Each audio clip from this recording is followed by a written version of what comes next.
He turned water into wine, I turned whiskey into songs. Too many second chances, too many too far gones. Gave me grace along the way, took my heart and led me home. Don't you see, it's a God thing for me. Now I write songs about the heartland. My heartland's in Tennessee. Welcome to the Heartland Journal podcast with Steve Abramowitz, editor-in-chief of heartlandjournal.com. Welcome to our very special Heartland Journal Summer Series, where we have dug deep into the archives and unearthed some of our most popular and even controversial shows of the past, many that haven't seen the light of day in years. We hope you enjoy what we have in store for you. Until I return to my post as host of the Heartland Journal podcast, this is Steve Abramowitz wishing you a safe and sane summer. And as always, glory to God. Howdy, y'all. Welcome back. I'm Steve Abramowitz, and this is the Heartland Journal podcast. On this show, we are focused on our nation today with always an interesting person making a positive change in our community and lovers of truth. This time, very special guest, Larry Sand. But first, for more information about the Mill Creek View podcast, visit us anywhere you get your podcast and socials at Mill Creek View, Tennessee. While you're in there, please subscribe. Welcome to our People in the News episode, where I interview people who are making an impact and are lovers of truth. Today, we are talking with Mr. Larry Sand. Larry Sand started his teaching career in New York in 1971, the year I started breathing oxygen. Beginning in 1985, he taught elementary school as well as English, math, history, and ESL in the Los Angeles Unified School District. Yikes. I was there 89 to 93, folks, including the Rodney King riots. Retired in 2009, he is now the president of the nonprofit California Teachers Empowerment Network, a nonpartisan, non-political group dedicated to providing teachers with reliable and balanced information about professional affiliations and positions on educational issues. Information teachers will often not get from their school districts or unions. In 2011, realizing the parents, taxpayers, and others frequently received faulty information from the mainstream media, CTEN expanded its mission to help the general public understand the array of educational issues facing our country today. CTEN was formed in 2006 because a wide range of information from the more global concerns of education policy, education leadership, and education reform to information having a more personal application, such as professional liability insurance, options of relationships to teachers' unions, and the effect of unionism on teachers' pay, comes to teachers from entities that have a specific agenda. Sand's comments and op-eds have appeared in the Wall Street Journal, Fox News, National Review Online, Real Clear Politics, The Weekly Standard, Newsweek, The Los Angeles Times, and as of now, the Mill Creek View podcast. He is also a regular contributor to the Manhattan Institute's policy publication and has an article out today in American Greatness titled The Education Battlefield. It's a good one. Check it out. In 2011, he joined the National School Choice Week Planning Committee and became a board member of Choice Media and the Association of American Educators. In 2014, he became a policy advisor at the Heartland Institute. CTEN maintains an active and strong new media presence, reaching out to teachers and those interested in education reform across the USA and around the world, with its popular Facebook page, whose members include teachers, writers, think tankers, and political activists. Mr. Sand, thank you for coming on to talk Tennessee and American schools. How are you today? Thank you, Steve. It's a pleasure to be here. Awesome. Are you staying dry? I'm seeing a lot of footage of flooding, like biblical. Yeah, it has been. We've gone through years of drought, and now it's the reverse. We have floods and cars are being washed off roads. It's weird, but at least we don't hear talk of a drought now. Today is dry, so it's good. So the water will sink in, and it won't start raining again until Saturday, supposedly. Okay, well, you have the Golden Gate Bridge behind you, so maybe San Francisco was due for a street cleaning, because I've seen images of that too, which are pretty disgusting. But this month, we have National School Choice Week, so I thought it would be, that's my dog, would be good to have you on to talk about. It's funny, I have a dog. I thought for a minute it was my dog, but you might hear her too. Anyway, go ahead. I'm sorry. It happens. So to talk about current American school environment, almost 2 million students stopped attending public schools between 2020 and 21. Enrollment data shows. If you had K through 12 age kids today, would you have them in public schools at all? You couldn't get me to send my kid to a public school if you put an Uzi to my head. Sorry to be melodramatic, but I'm what's called or what's known as an abolitionist. I don't believe the government has any business being in education. They made a mess of things.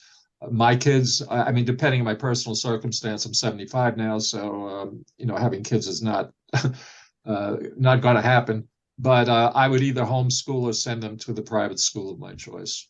Nice. Yeah. Well, it worked for Charlie Chaplin. He had kids into his 80s, but that was a long time ago. In a recent poll from Education Next, district operated schools lost 4% of their students during those 2 years, with those children enrolling in other types of schooling. What types would you recommend as best for learning a classical education? I believe in homeschooling. It gives parents the most control over their kids. The kids do better in school, and despite all the mythology, they're not maladjusted in any way because the parent realizes if they're with their kid all day, the kid needs to go out and they'll either play Little League or Boy Scouts or join with friends and do something. And that is probably the best education you can get, and it's free. Of course, a parent has to be home to administer it. And then, of course, a private school is wonderful, but depending on what state you are, it's going to cost money. In California, where I am, there's no private school choice. So if you're going to send your kid to a private school, you're going to be paying twice. You're going to be paying for the kid who's going to public school and your own kid who's in private school. There's no private school choice. So even the elites don't have an out in this? Well, I mean, if you have money, it's no problem. But if you don't have the money, you can't send your kid to a private school because you can't afford it. So and there's no government funding for a private option in California. We have charter schools, but those are public schools. Yeah. If you want to send your kid to the religious school down the street or the classical academy in Orange County, for example, you have to pay for it. Right. In the spring of 2020, 81% of school children in the United States were enrolled in district schools, according to parental response to the poll. By November of that year, enrollment in district schools had plummeted to 72%, according to Education Next numbers. This has caused some school districts to shut down some of their schools completely. A poll was done by Utah's BYU McKay School for Education, Cougar Chronicle. Reasons for resigning: salary was number 3, progressive politics 2, and behavioral by far number 1. But politics over salary isn't a good thing. Do you agree progressive politics is to blame? Yeah, well, the COVID, one of the ironies of the teacher union mandated shutdowns, and they were teacher union mandated, is that a lot of kids are not coming back, which means they need less teachers. So the unions really put themselves in the back in that case. And of course, then because a lot of education was done online, parents have started to become more interested in what is actually going on in the classroom. And some of it is horrific. And it's, teaching, little white kindergarten kids that they're oppressing their little black friend. It's crazy. And the sex stuff is, beyond the pale. And so many parents are opting out. And still, interestingly, so many parents don't know what CRT is, and they don't know, and even if they've heard of it, they don't really know what it is. And so, one of my jobs, one of my missions, I should say, is to get this information to parents. And you need to talk. I just want to say one more thing. I'm sorry. Please. You need to, if you get kids in a public school, if I had a kid in a public school, I would talk to that kid every day when he came home. What did you learn? Did you learn anything interesting? Did you learn anything that made you feel funny? Did the teacher say anything about, I don't want to lead too much, but, did the teacher talk about race? Did the teacher talk about, anything sexual? And I would do this every day. And I would also suggest to parents that if they can volunteer in your local school, you might help a little kid, maybe catch up on the reading. You'll also be a spy, frankly. You'll be a watchdog. Yeah, when they have their attention 40 hours a week, it is very difficult to undo that when you get home, especially in a lot of these two-parent working families. They don't have the time for this, and of course, the new math is so confusing. I can't even help my teenage daughter with her homework some of the time, so you just have to be alert. We've had Moms for Liberty on here, and they did something like 1,600 hours of the textbooks in the library and in the curriculum, and it is horrific, as you said in your words. The Wall Street Journal reported public schools in the US have lost more than 1 million students since the start of the pandemic, prompting some districts across the country to close buildings because they don't have enough pupils or funding to keep them open. The school board in Jefferson County, Colorado, outside Denver, voted in November to close 16 schools. St. Paul, Minnesota, last summer closed 5 schools. The Oakland, California School Board last February voted to close 7 schools after years of declining enrollment and financial strife. Declining birth rates, a rise in homeschooling, and growing competition from private and charter schools are contributing to the decline in traditional public school enrollment, according to school officials. Districts and cities, including Denver and Indianapolis, have developed plans to shut down underused schools, and superintendents say more closures are inevitable unless enrollment drops are reversed. Do you see a chance or a change in hiring practices for teachers and administrators away from progressive politics, leaning people to reverse the enrollment drop? I don't know. It's hard to say if they will reverse. You would think they would, because they might be out of a job unless they change course. But of course, then parents might be so used to either homeschooling or the new private school, they might say, well, gee, it's nice that you've decided to become normal again, but we have a better thing going on over here. So I'm not even sure, A, that they'll do it, and B, if they tried it, it would work. Interesting. I think government-run education has seen its better days. I mean, they're not going to disappear tomorrow, even though I would prefer it that way. They're not going to go away. But they're losing cloud. Schools are going to be closing. It's not feasible to keep open a school that can sit 1,000 kids if there are 50 kids there. I mean, you have to heat the whole building, and no, it just doesn't work that way. Yeah. For those who listen all the time, I had Michael Rechtenwald on yesterday, and we talked a little about this too, but we do hear a lot about a teacher shortage. You say that's a myth, and I think I totally agree. But in Williamson County, where I live in Tennessee, teacher jobs used to be a gem job, high demand, and that's not anymore. I don't think it's the workload or COVID. Why do you think they're leaving? Well, I don't. All right. The teacher shortage writ large does not exist in any given part of the country. Sure, a teacher could be short in a certain state or in a certain district, or a district might be short on teachers in certain fields like science or Spanish teachers. But nationally, just to the big picture, in 1921, so over 100 years ago, the student to teacher ratio was 33-1. Now it's 16-1. Okay, so class size, and there's just, if there's a teacher shortage, make the classes bigger. The classes used to be twice as big, so if they're so why not just increase class size? That's exactly that makes sense. Yeah. Yeah, I mean, between Benjamin Scafferty said, it was a researcher, between 1950 and 2015, the number of teachers in the U.S. increased about 2.5 times faster than the uptick in students. So yeah, if you keep shrinking classes, you're going to need more and more teachers. Then you're going to go whine that there's a shortage. Mike Antonucci added that between 2008 and 2016, student enrollment was flat, but the teaching force grew from 3.4 million to over 3.8 million. It's 10%.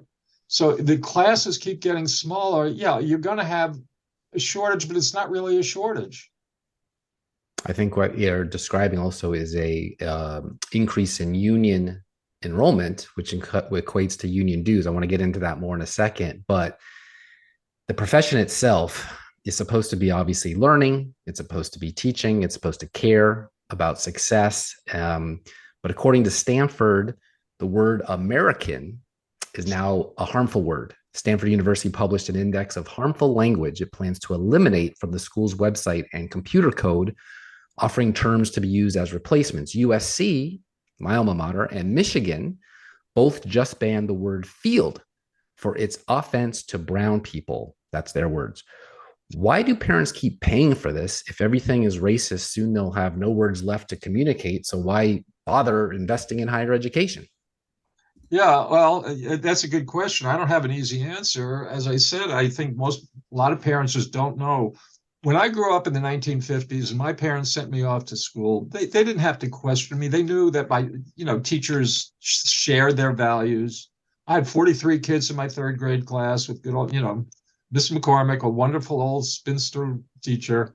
We're all pretty close together. Yeah, the Republicans, Democrats, whatever, but we're all closely aligned. But now things are so spread out that it's just not working. It is just not working. It's not, and they're not hiring the right people. A Christian activist has to wait until the end of 2023 to table in the University of Wyoming Student Union due to a 1-year ban for referring to a transgender student by name and calling him a male. Todd Schmidt, a Christian activist and an elder of the Laramie Faith Community Church, can no longer set up a table at the public university after he put up a sign that said God created male and female and Artemis Langford is a male. Schmidt is still allowed in other areas of campus. That's nice. That's Red State, Wyoming. That's the Christian community church. Should we just assume all colleges everywhere are harmful? Yeah. Well, it's a bit of a stretch to say all, but Hillsdale isn't. Grove City College in Pennsylvania isn't, and I'm sure there are some normal professors, but they have to keep to themselves pretty much because they're regnant fad style, whatever is if you misgender, it's like shooting somebody. I mean, it's just nuts where we've gone, and there's just not enough blowback on it, and parents need to realize, I know I've said this probably 3 or 4 times, and I'll probably say it 3 or 4 more times, that parents have the reins. Parents stop sending their kids to college. Guess what? They'll change. I learned from a very good source who will remain nameless at this moment, that colleges, the wackier colleges are not getting funding, are not getting donations the way they used to. There's some big institutional funders still there, but a lot of the sort of mom and pop kind of funders are not funding. So it'll be interesting to see what happens to them. And some colleges are closing because kids aren't going to school anymore. There's a big push now, rightfully so, which I'm very supportive of for apprenticeship programs, trade schools. I mean, if you're not going to be a scientist or a doctor or a lawyer or something that college is an absolute must for, why go to college? Right. Get started in your career, go to a trade school. You won't incur all the debt that kids are incurring now, and you'll be starting out your career, making money. The return on investment doesn't seem to be penciling out, that's for sure. Some more crazy. John Corkins, I don't know him personally, but I read about him, is the vice president of the board of trustees of the Kern Community College District Board. Has a simple solution for those faculty who question diversity, equity, and inclusion, DEI, or as I call DIE programs. Take them to the slaughterhouse. Corkin has since apologized, but the board conspicuously failed to address other glaring problems with his extreme rhetoric. At the meeting, Corkin responded to students and faculty complaining about a radical, hostile environment. Faculty opposed to DEI policies were referenced as part of this threat. Corkin declared that there are abusive faculty that we have to continue to cull. He added, got them in my livestock operation, and that's why we put a rope on some of them and take them to the slaughterhouse. That's a fact of life with human nature and so forth. I don't know how to say it any clearer. Well, who is he to say such a thing? And is that what we're seeing permeated throughout these schools, the DEI policies? Well, DEI is big news, and if you go against the grain, good luck. It's so funny when the left is so against religious schools, The worst thing you can do to it, like the teachers unions are, talk about giving a voucher, public money to a private religious school. They start pearl clutching, and it's terrible. But what's going on now is a religion. It's a secular religion, but it has all the fervor. I mean, if you call a trans boy who's transitioning from boy to girl, if you refer to him as a male, you could practically be lynched. And it's sort of this religious fervor that's frightening. I mean, I'm not afraid of Judaism. I'm not afraid of Christianity, but the cultural Marxism religion, and it is a religion, is downright scary, and people should be afraid of it, and people need to fight back against it. It's funny you say that. I'm going to stray for something I want to read to you for a second, because you invoked religion. Christian, Catholic, Jewish, Muslim, they're not into this extreme, let's just call it sex education information, the pornography, the transgenderism, whatnot. But yet they are making up the majority of the school kids. But yet the administration and the superintendents and the school boards and the teachers and the textbooks are catering to that. Obviously, that's going to have a impact of people leaving. Their large families are not going to want to be there, whether they be Hispanic or Muslim. Why will they not see the trend and stop the madness? Well, I'm not sure, Steve, that the really religious people, I mean, you take, I don't think fundamentalist Christians and Hasidic Jews are sending their kids to public school. I just don't see that. I think they know what's up, and they're sending their kids to their religious school of their choice. The secular Jews, secular Christians, Jewish light, Christian light, whatever you want to call it, yeah, sure, because there's no religious reason or religious pull, I guess, not to send your kid to a public school.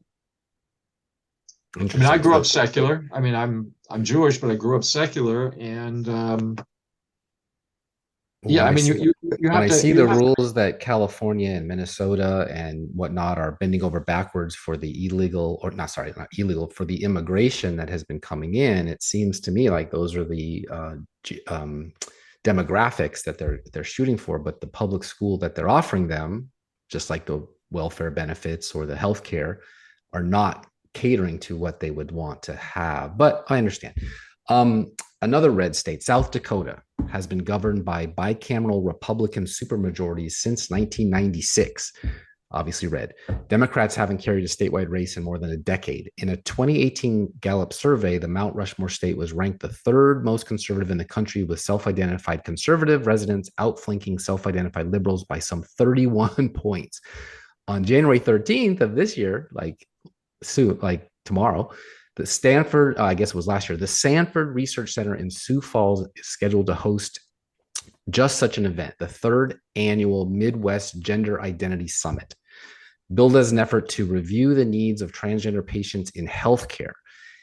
Is evidence that a variety of factors have converged to make cherry red South Dakota the unlikely epicenter of a transgender uprising on the American Great Plains. As the Washington Post reported in 2020, the summit is co-hosted by Sanford Health, a Sioux Falls-based healthcare conglomerate, and the Transformation Project, a local transgender advocacy group.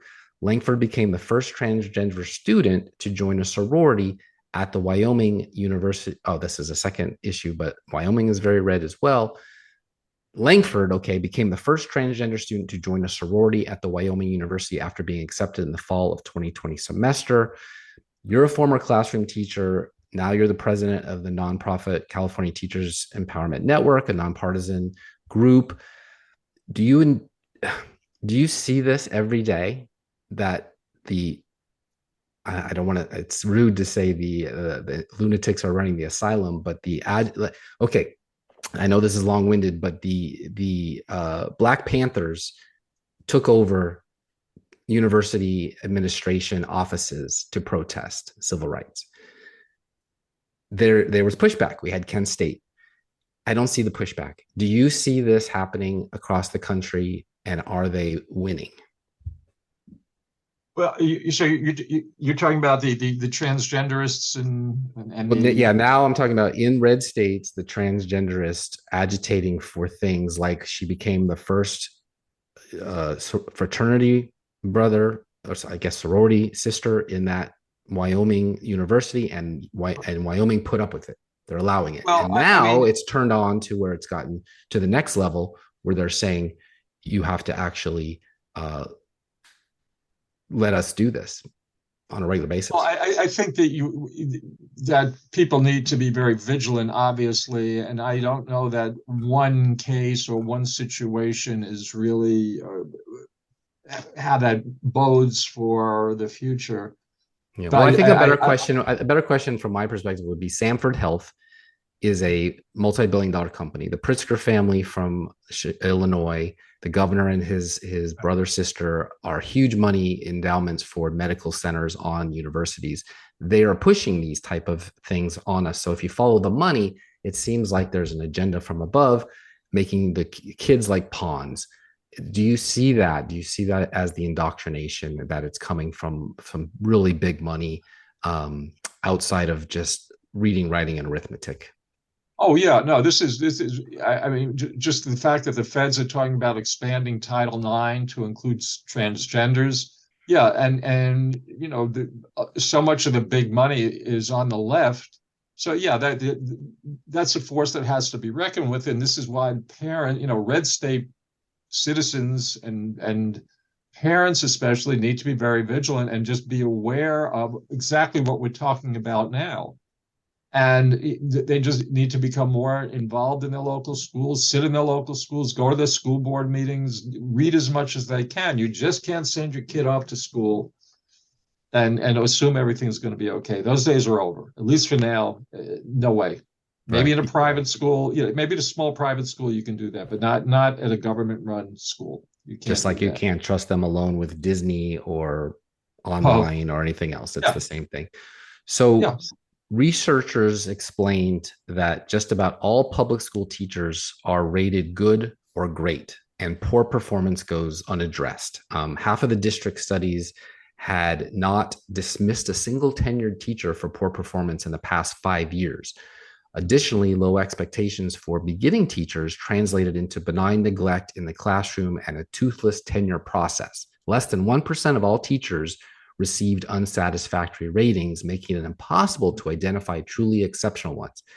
That doesn't sound like mediocrity to me, or sorry, meritocracy to me. It does sound like mediocrity.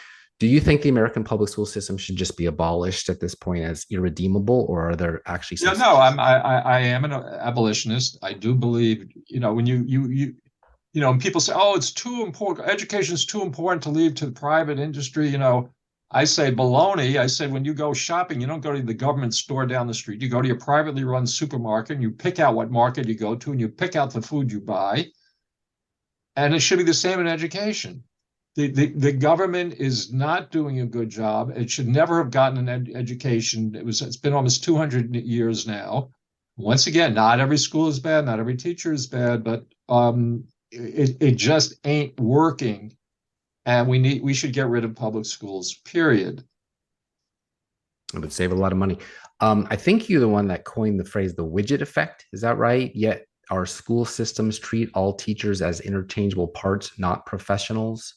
Okay, well, thank you for crediting me, but no, I've Okay. written about it, but it was Okay. actually the new teacher project, new teacher TNTP, yeah, the new teacher project, and it was actually headed up by Michelle Rhee, where she got involved in DC, and and basically teachers are treated as widgets, and I just a personal story in a union school, and most schools in this country are controlled by the teachers' unions.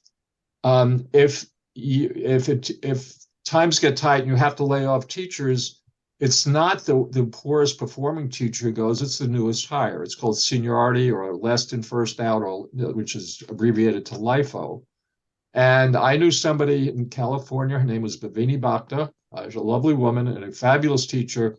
And wherever she went, she was teacher of the year, and then she got laid off. It happened 4 times in 8 years that she kept getting laid off because she was the new teacher on the block. And then there was 1 year where they couldn't get rid of her for seniority because she and a friend at a school were hired on the same day. So they couldn't, pull the seniority rule because they both had the same seniority. So what happened? They had the two teachers pick a popsicle sticks out of a hat. And my friend got the shortest stick, I'm not making this up, and she was on the road again. This is the widget effect, because it's all teachers are good, as you said before. All teachers are highly rated. It's like what Garrison Keillor said in Minnesota, where everybody's above average. Right. That's how this is what the teachers unions have done. The teacher, and you can't fire a bad teacher. During the Vergara trial, which is a big trial here, which fought against tenure and seniority in California about 2000, I think it was 2012. It came out that out of that two teachers out of 300,000 teachers in California, 2.2 teachers get fired for not being effective. Can you imagine 2 out of 300,000? And there's long criminal records as well that are piling up, and they don't seem to fire them either. Florida seems to be doing some things. Governor Ron DeSantis, House Bill 1557, an act relating to parental rights in education, amending required district school 4 boards to adopt procedures that comport with certain 5 provisions of law for noting a student's parent of specified information, requiring such procedures to reinforce the fundamental right of parents to make decisions regarding the upbringing and control of their children in a specified manner.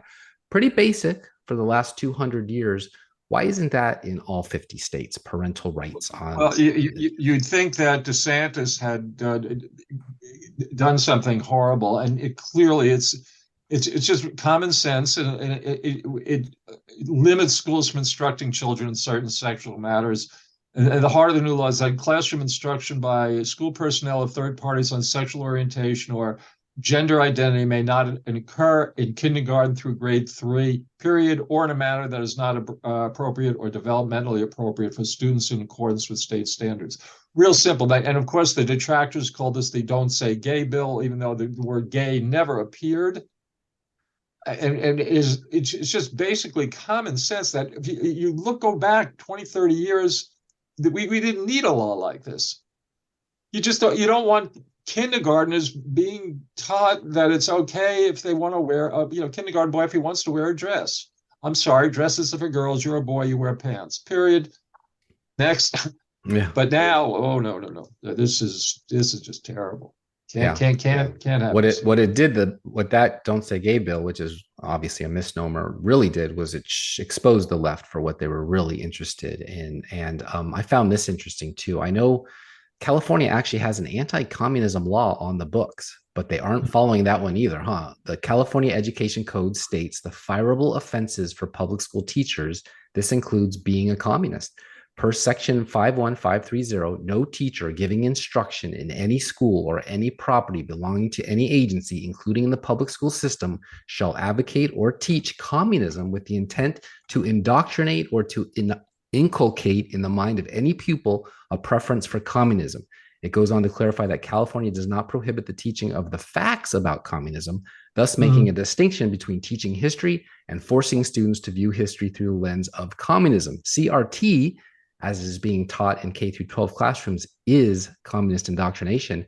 Sounds like the entire school district of California is a criminal organization.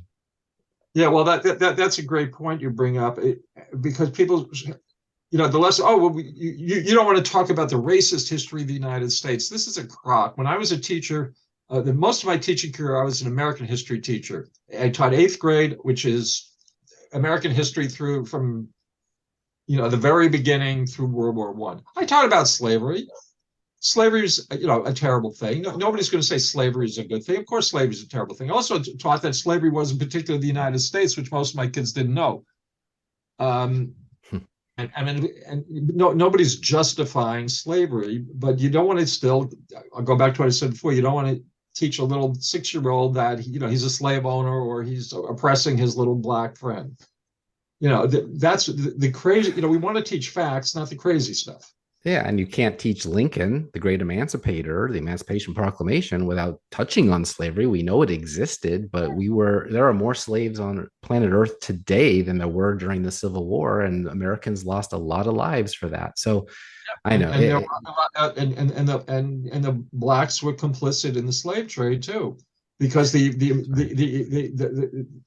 the people in this country who wanted to own slaves, they didn't go into deepest darkest Africa. They hung out on the coast and had their black cronies go in and for a price round up blacks from the interior part of Africa.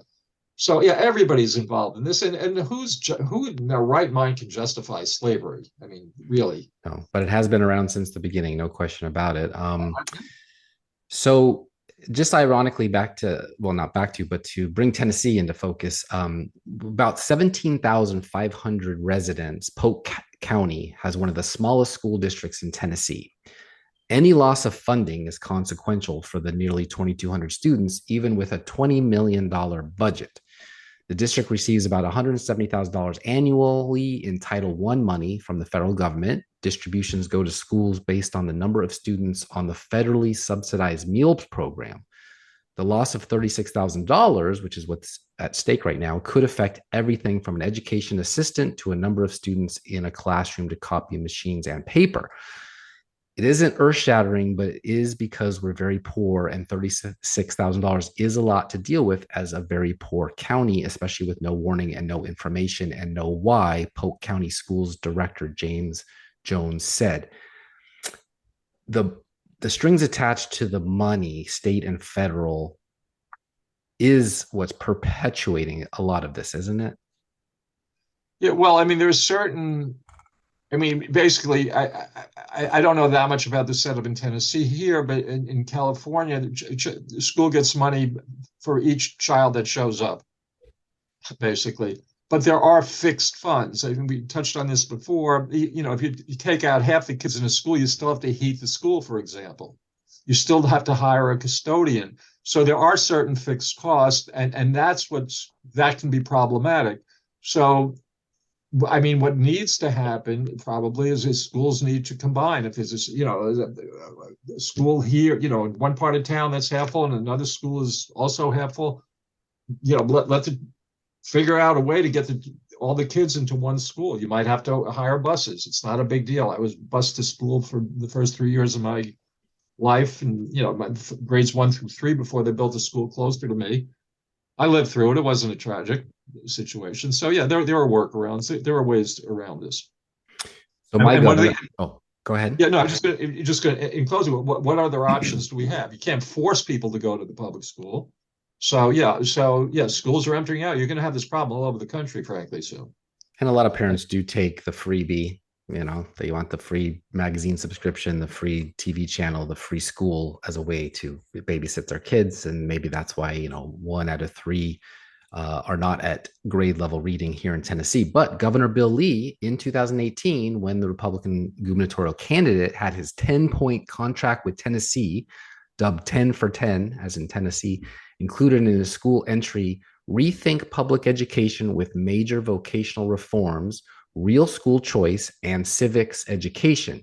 The Tennessee Education Association issued statements condemning Hillsdale College President Larry Arnn speaking at a private event. Their chief lobbyist, Jim Wire, wrote in a blog post, "We'll keep fighting and we won't rest until the entire charter industry is on the run." The widespread mainstream media coverage of Arnn's comments was used as an excuse for the liberal-dominated school boards of Madison, Montgomery, and Rutherford counties to reject the charter school applications of American Classic Education, ACE, affiliated with Hillsdale. So you say that's a solution, although homeschool would be number one, but charter might be. This is what happens when that goes on because the powers that be are so entrenched against it. Yeah, well, that's the between the bureaucrats and the teachers unions, they are running the show, to put it bluntly. And any threat, it's a threat to their livelihoods, a threat to their bottom line, it's a threat to their power. So yeah, they're going to fight like hell to not let that happen. And children are, I don't say that they hate children, but the children are not their prime interest. They're self-motivated. They're motivated by which is understandable to a point, by their paychecks, their power, or their cushy life, whatever. But and this is where parents need to step up and just say, not on the back of my kid. Absolutely not. I'm taking my kid out, and have a nice day. Tennessee's proposed budget for fiscal year 2023 is $52.6 billion. I know that's small compared to California, but with 41 cents of every dollar, yeah. But it's our state, it's our home, with 41 cents of every dollar, 40% to be spent on education. The new spending plan ups Tennessee's ante for education, now nearly $6 billion, by another $1 billion. Tennessee is receiving $4 billion plus in federal funds for K through 12 education through 3 pandemic recovery packages. That's more than 2/3 of what the state spends in a single year on its students. Transgenderism in textbooks on company published, one company publishes the majority of them, and they pump out the same anti-Semitic stuff in Saudi Arabia. I'm told, and now kids think they are furries and demand litter boxes, and they put tampons in the boys' restrooms. What drives this nonsense at the teacher level? Why don't they all just quit and deny Randy Weingarten those dues that elected Democrats get, like Wiener in your state? Okay, well, this could get me shot. Teaching throughout most of the country is a very safe job. Not to say an easy job, not to say a cushy job, but it's a safe job because you can't get fired, right? Who's going to go into a field that's very, very safe? You're not going to get entrepreneurs. You're not going to get risk takers. You're going to get more of passive people. Not that all teachers are passive, but you're going to get teachers would tend to be more passive because somebody who's an entrepreneur is going to take a job that's safe. It's just not in their physical or emotional makeup to do that. So this is why most teachers don't fight back, because they're not of that breed. I think it's as simple as that. And you brought up Randy Weingarten, and she makes over $500 million a year. And what in God's name does she do for teachers? Anything not million. We're gonna get into her, but you said million. You meant 500, I'm sorry, 1,000. Yes, that would be outrageous. It's bad enough. $500,000. Over years, it probably comes to that. But no, I misspoke, and I apologize. Okay. And and that just to veer slightly off. I mean, you can say that a local teachers union does some good for a teacher who needs a collective bargaining agreement, whatever. But so much of the teachers' dues goes to the state and goes to the federal. It goes to the National Education Association, or the American Federation of Teachers, and their state affiliate. Most of that money, about 80 to 90% of union dues, goes elsewhere. Most teachers don't know this. It does not stay local. Here in California, I think it's about $700 goes to California Teachers Association, $200 goes to NEA, and $100 or $200 stays local.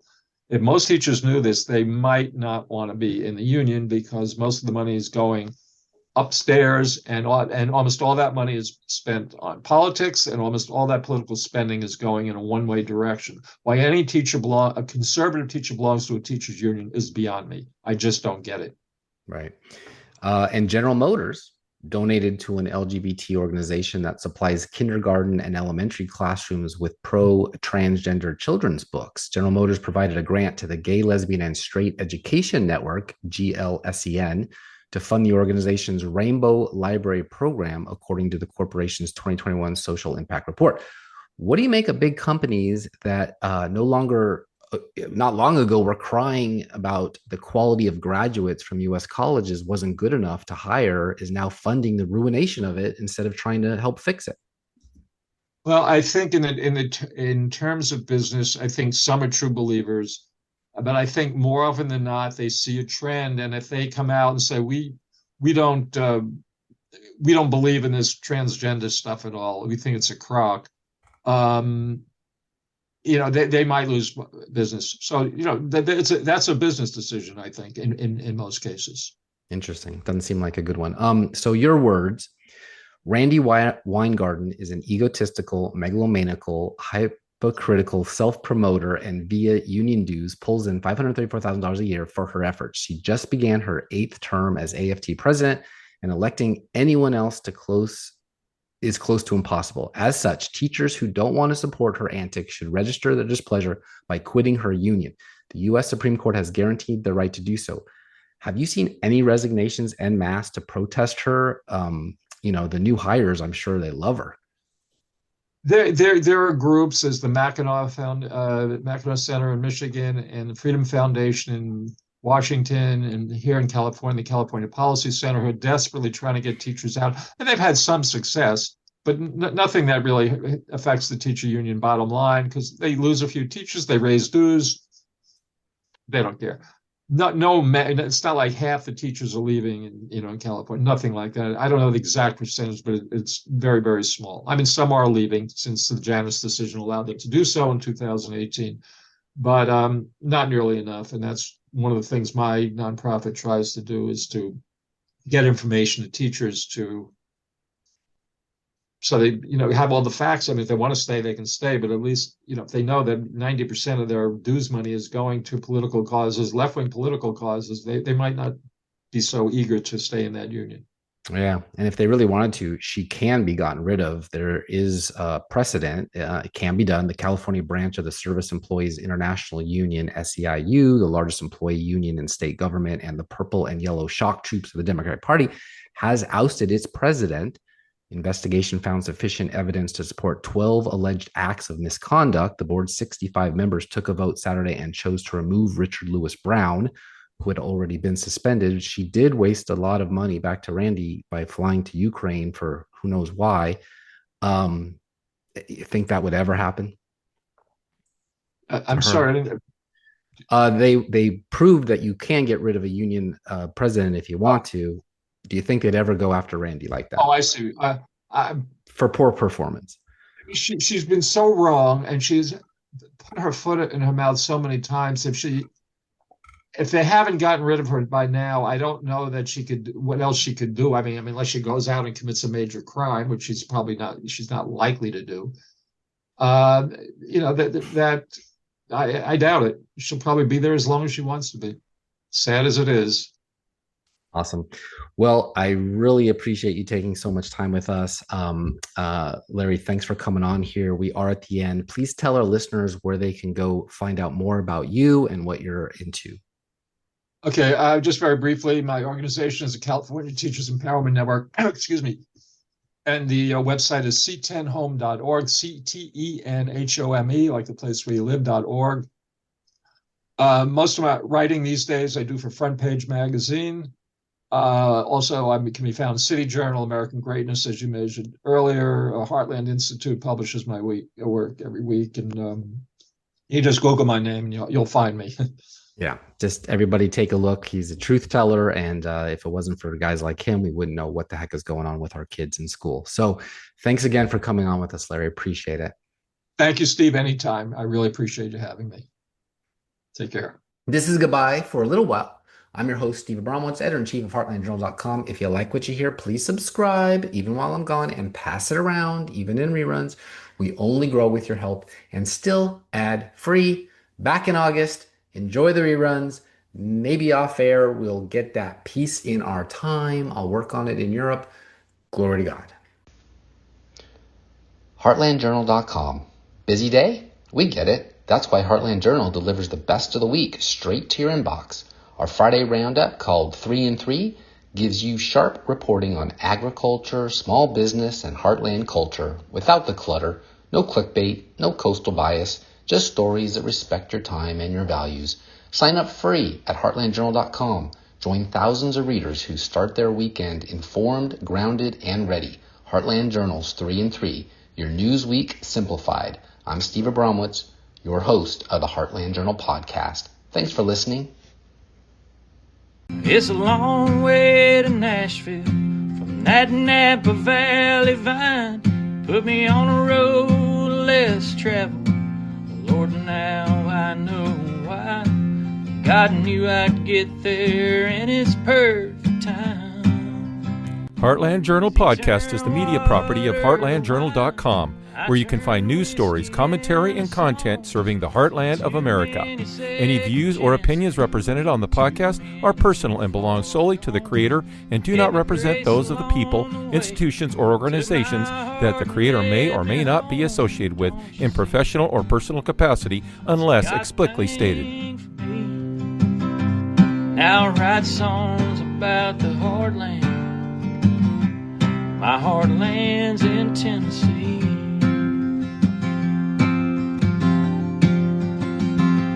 Now I write songs about the heartland.